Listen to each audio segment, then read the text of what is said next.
You can begin to imagine a very quiet morning, long ago, in a time when the world moved slowly and nothing hurried. The sun rises gently over stone walls and wide courtyards. An ancient king wakes not with urgency, but with habit.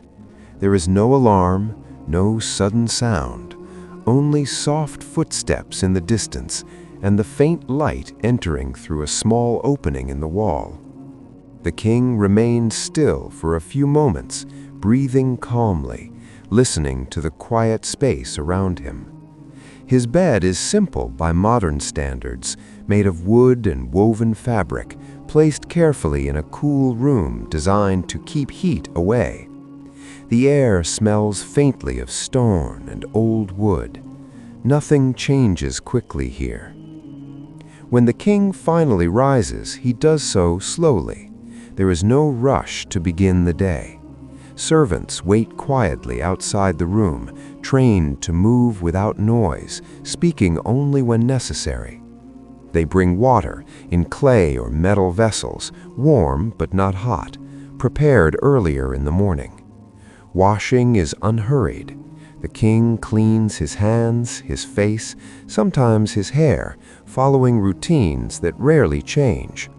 These routines have been the same for years, sometimes decades. Consistency brings comfort, and comfort brings calm. Clothing is prepared in advance, simple layers carefully folded, often made from linen or wool. Colors are muted, chosen not for fashion but for tradition. Each piece is worn in the same order every single day. Nothing surprising happens here. After dressing, the king may sit quietly. He might look out over a courtyard where birds move calmly along stone edges. Gardens are still. Trees do not move much. The world waits patiently. Breakfast, if it can be called that, is light.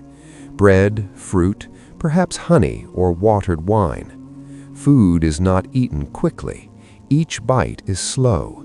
There is no conversation unless required.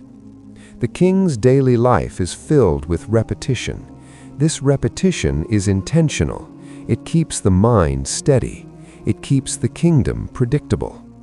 Later, the king may walk through long corridors. Stone floors feel cool beneath his feet. Torches or lamps line the walls, even during the day. Light flickers gently, never harsh. Meetings are short and calm. Officials speak quietly. Problems are discussed without emotion. Most decisions are routine, already decided by tradition rather than thought. Between these moments there is waiting, long stretches of waiting. Waiting is part of life. Waiting is not uncomfortable. The king may sit and listen. He may watch scribes write slowly on parchment. The scratching sound of ink is steady and repetitive. Time passes without notice. Midday arrives without announcement.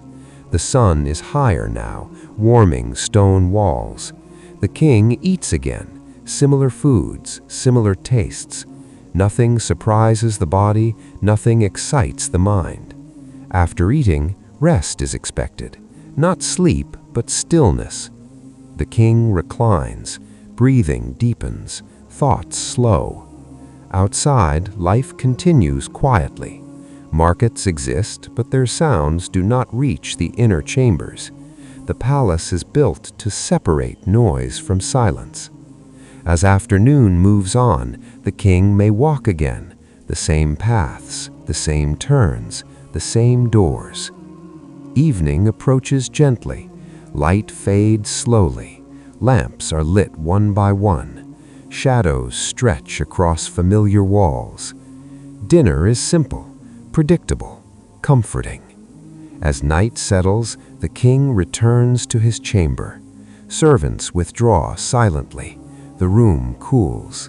The day ends exactly as it began, without urgency. Sleep arrives naturally.